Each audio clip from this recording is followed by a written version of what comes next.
você que tem nos acompanhado na série sobre o Reino de Deus e a sua justiça.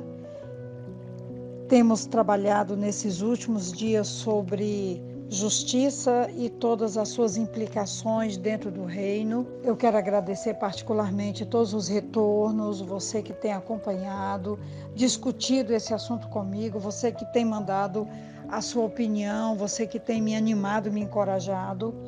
Hoje ainda vamos falar sobre justiça, baseado em Mateus, capítulo 5, versículo 20, quando a palavra do nosso Deus diz assim: pois eu lhes digo que se a justiça de vocês não for muito superior à dos fariseus e mestres da lei, de modo nenhum entrarão no reino dos céus.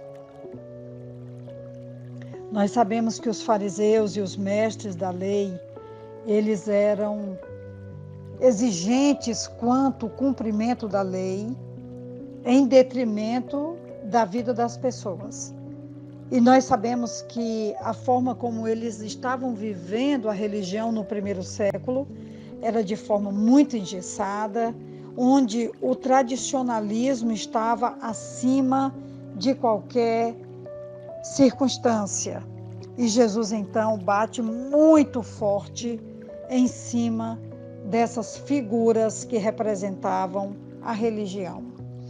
E Jesus não deixa por menos. No Sermão do Monte, o sermão mais importante que Jesus já pregou, ele então declara: eu lhes digo que se a justiça de vocês não for muito superior à dos fariseus e mestres da lei, de modo nenhum entrarão no reino de Deus. O que é essa justiça? É a qualidade de ser reto ou justo. Não é suficiente a observância da lei e de costumes. Para isso, os fariseus serviam muito bem. Precisa-se de uma certa realidade espiritual produzida pelo relacionamento com Deus, pela fé, que resulta numa retidão interna, refletida pela expressão externa. E aqui, diretamente, está relacionado o novo nascimento. João capítulo 3, de 1 a 8, vai nos falar sobre esse novo nascimento, que é um processo espiritual de quem aceita pela fé caminhar com Jesus, andando com Jesus, observando Jesus e caminhando com Jesus. E esse novo nascimento é o que vai produzir em nós essa justiça que será superior a essa religiosidade de aparência engessada, marcada pelo tradicionalismo e que não agrada a Deus. Nós vamos ver um exemplo disso em Lucas capítulo 18, na parábola do fariseu e do publicano, a partir do versículo 9, Lucas 18, versículo 9, até o versículo 14, quando ele diz assim: alguns que confiavam em sua própria justiça e desprezavam os outros, Jesus contou essa parábola. 2 homens subiram ao templo para orar. Um era fariseu e o outro publicano. O fariseu em pé orava no íntimo: Deus, eu te agradeço porque não sou como os outros homens, ladrões, corruptos, adúlteros, nem mesmo como este publicano. Jejuo 2 vezes por semana e dou o dízimo de tudo quanto ganho. Mas o publicano ficou à distância. Ele nem ousava olhar para o céu, mas batendo no peito dizia: Deus, tem misericórdia de mim, que sou pecador.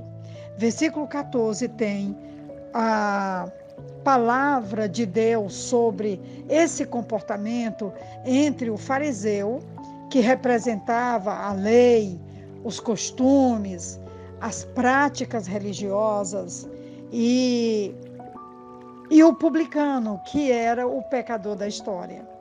Versículo 14 diz: eu lhes digo que este homem, e não o outro, foi para casa justificado diante de Deus, pois quem se exalta será humilhado, e quem se humilha será exaltado. Nós temos então aqui a conclusão que Jesus dá a essa história entre esse fariseu e o publicano, quando ele diz que o publicano foi para casa justificado diante de Deus, porque foi humilde, reconheceu a sua fragilidade, seus pecados e não se exaltou como o fariseu, que foi reprovado e voltou para casa sem justificação. E o texto diz: quem se exalta será humilhado, e quem se humilha será exaltado. Nós temos então aqui que, nesses termos, o Senhor aponta a necessidade de sermos honestos diante de Deus e também generosos, misericordiosos diante dos homens que estão ao nosso redor.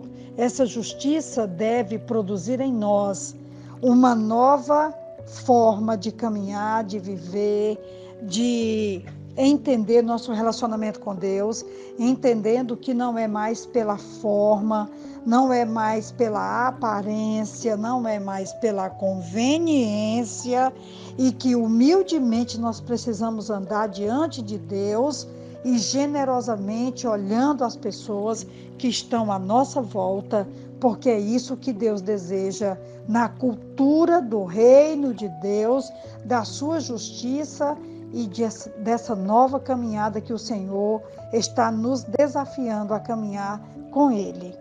Eu já caminho aqui para a conclusão do áudio dessa reflexão, que pode estar sendo ouvido pela manhã, à tarde, à noite, qualquer que seja o horário, e dizer que do capítulo 23 de Mateus, para que você e eu possamos ler, eu preciso ler esse texto uma vez ou outra, para que eu não precise agir dessa maneira, quando Jesus vai dizendo: ai de vocês, mestres da lei, porque vocês são hipócritas, vocês devoram as casas das viúvas e, para disfarçar, fazem longas orações, por isso serão castigados mais severamente.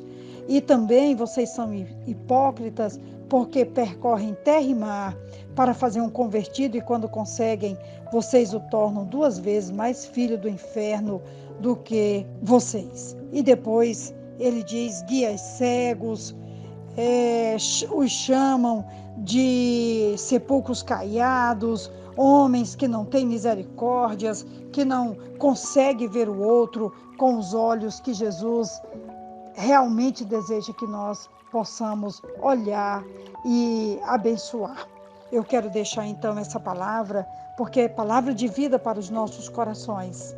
A nossa justiça precisa exceder a justiça dos fariseus e também dos mestres da lei, porque senão a palavra de reprovação, nenhum de vocês, nenhum de nós entrará no reino de Deus.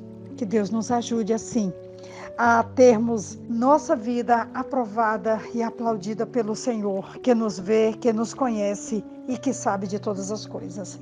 Quem vos fala é a pastora Betinha, da Igreja Batista Esperança, e eu deixo aqui essa reflexão para os nossos corações, adotarmos uma postura que agrade a Deus e que Deus então nos aplauda e nos abençoe. Um grande abraço e que Deus nos ajude. Amém.